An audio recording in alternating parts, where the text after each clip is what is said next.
This is BAM Vision on BAMSouth.com. Our guest, Gerard Gibert, CEO of Venture Technologies, headquartered in Ridgeland, Mississippi. We're going to jump right in, Gerard.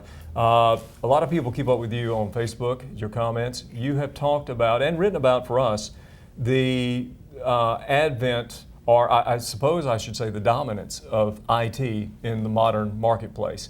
Where are we going to be in 5 to 10 years? And does every business have to concern itself now with social media presence and technology? Sure. Well, it's obviously IT and information in general is just woven into our DNA. We're obsessed with it. We can't get enough of it, and it's pervasive. It's just in all aspects of life, all aspects of business. I wish I knew where it was going in 5 years. We try to forecast that and keep up with that, and certainly many of the IT vendors in the industry that sort of drive that, we pay a lot of attention to that. One thing is for sure, it's going to be bigger, it's going to be bolder, it's going to be greater, it's going to be very disruptive, and a hashtag I like to use with frequency is embrace change. Get ready for change. The next generation expects it. Can the small businessman embrace that change? And also, is this rise you're referring to, is it both a blessing and a curse? I mean, I'm thinking about privacy issues, security issues, as far as the country is concerned. So yes, there may be innovations and money to be had, but at the same time, conversely, is there a downside to this explosion in IT? Well, absolutely. I guess analogy I would make is it's sort of like nuclear energy. I mean, there are positive and obviously adverse uses of nuclear energy, and information is becoming as powerful, shall we say, as nuclear energy. In fact, one of the concerns that I wrote about last night is the fact that IT runs our military infrastructure, obviously our government, our utility infrastructure, and those are all subject to security breaches, and so we've got to be on our toes. The small business person absolutely can and will benefit from this. Again, the next generation will expect it, will demand it. It will be disruptive, and we've got to be prepared for that. You're a conservative politically. I'm more of a libertarian. I know 30 years ago, many of us in our camp heralded the internet as a great savior for freedom, a great equalizer.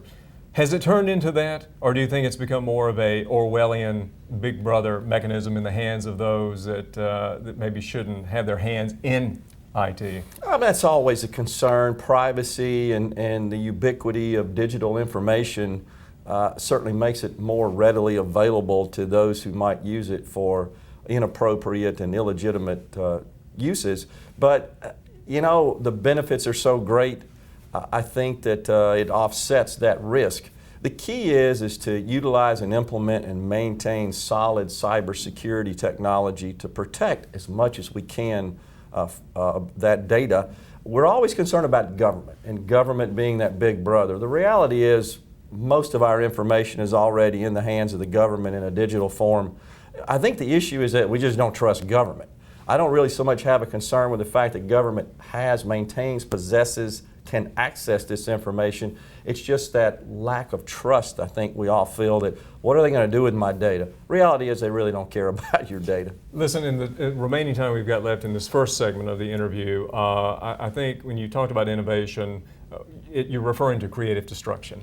Who will be the next great innovator? Where will the next great innovation be in technology, as you see it? It's in the head of some 20-year-old somewhere on a college campus. I mean, it was in the head of William Hewlett and Dave Packard and Steve Jobs and Bill Gates. If you look about the enormous contributions, like them or not, they made to society, what they did is they essentially made computing and the digital reality something available for all of us. I mean, we all walk around with these incredible devices now. Who would have ever thought? And besides just those end-user devices, it's the unbelievable explosion and evolution of infrastructure, the business I'm in, is behind the scenes, nobody knows about. All of that is possible. So it remains to be seen. I read a story the other day about a billion-dollar bank that started out with $10 million of capital, has no branches, no buildings, totally digital.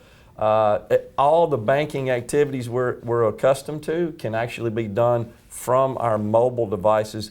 Now this is a $10 billion bank.